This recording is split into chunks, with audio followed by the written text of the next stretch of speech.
yaparım, dalinle bok gibi kokarım. Şşş Mırracan, oğlum öldün mü la hele dur bakayım hele şunu kalbe atıyor mu? İtin sıçtığı niye yalan söylüyorsun kalbine atıyor tamam.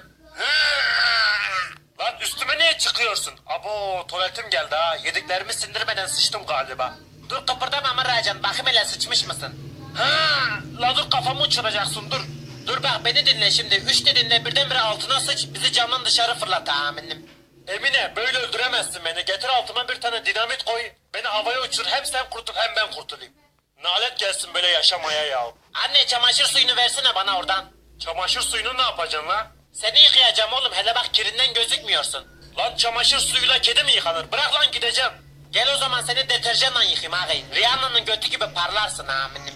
Ya da dur sobanın üstünde kaynatayım seni en iyisi. Allah'ım beni buradan kurtar ya.